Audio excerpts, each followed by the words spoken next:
ஏசாயா 28ஆம் அதிகாரத்தில் ஒரு வசனம் இருக்கிறது, கவனிமா. விசுவாசிக்கிறவன் பதறான். ஒரு அல்லேலூயா சொல்லுங்க பாப்போம். சொல்லுங்க, விசுவாசிக்கிறவன் பதறான்னு அர்த்தம். விசுவாசிக்கிறவன் எதை கண்டு நடுங்க மாட்டான், எதை கண்டு பயப்பட மாட்டான். ஆண்டவர் இன்னைக்கு உன்னை பார்த்து பேசுறாருமா. இந்த ஒரு எழுப்புதலின் வார்த்தை, உன்னை எழுப்பணும்னு கர்த்தர் வந்திருக்கிறாரு. நீ தைரியமாய் அடி எடுத்து முன்ன வைக்க வேண்டுமானால் முதலாவது உனக்குள்ள இருக்கிற விசுவாசம் உன்னை பதற விடாது, உன்னை நடுங்க விடாது, உன்னை உட்கார வைக்காது, உன்னை சோர்ந்து போக வைக்காது. மாறாக உன்னை ஒவ்வொரு அடியாக முன்னேற வைப்பது, அந்த தைரியத்தை கொடுப்பது நமக்குள்ள இருக்கிற விசுவாசம் மட்டும்தான். ஒரு அல்லேலூயா சொல்லுங்க பாப்போம். அல்லேலூயா. அதனால தான் வேதம் சொல்லுகிறது, கர்த்தரை நம்புகிறவர்கள் என்றென்றைக்கும் அசையாமல் நிலைத்திருக்கும் சீயோன் பர்வதத்தை போல இருப்பார்கள். ஒரு ஆமீன் சொல்லுங்க. தானியேல் அசைக்க முடியல, அம்மாவா இல்லையா? அவன் சிரிச்சுக்கிட்டே இருந்தான், அவன் தைரியமாக இருந்தான். கவனிங்க, அவன் பாட்ட சிரிச்சுக்கிட்டே இருந்தான். ஆனால் அந்த தைரியம் உங்களுக்கு எனக்கு வருமானா கொஞ்சம் கஷ்டம் தான். என்னையும் சேர்த்தான் சொல்கிறேன். சில நேரங்களில் நம்ம புலம்பிருந்தோம், சில நேரங்களில் நம்ம அவிசுவாசமாக பேசியிருந்தோம், உட்கார்ந்துருந்தோம். ஆனால் தானியேலை எந்த அசைவும் அவன்கிட்ட பார்க்க முடியல. பார்த்தீங்களா? ராஜா பேசினாலும் அப்படிங்க, மக்கள் அவனை பார்த்து கவலைப்பட்டாலும் சிரிச்சுக்கிட்டே ஆங்க. ஏன் தெரியுமா?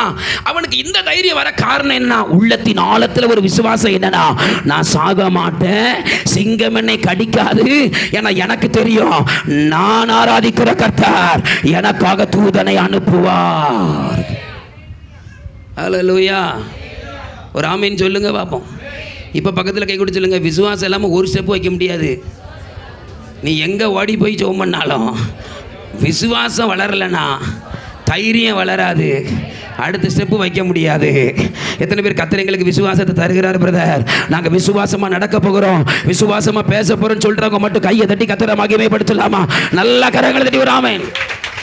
அல்லேலூயா. ஆதி அப்போஸ்தலர் 28ஆம் அதிகாரத்தில் பவுல் என்ன செய்கிறான் தெரியுமா? வாசிங்க, 4வது வசனத்தை வாசிங்க பார்ப்போம். அப்போஸ்தலர் 28ஆம் அதிகாரம் 4வது வசனத்தை ஒருத்தர் வேகமாக வாசிங்க பார்ப்போம்.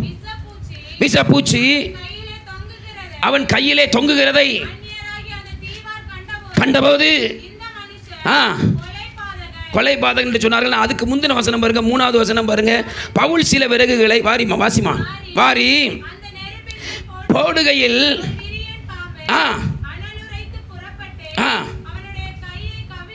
5வது வசனம் பாருங்க. அவன் அந்த பூச்சியை தீயில என்ன செஞ்சானா? உதாரி போட்டு ஒரு தீங்கும் அடையாது இருந்தான். ஒரு ஆமீன் சொல்லுங்களேன். இப்போ நம்ம கையில் பாம்பு கடிச்சா என்ன நடக்கும்? என்னையும் சேர்த்து உங்களையும் சேர்த்து யோசிச்சு பாரு.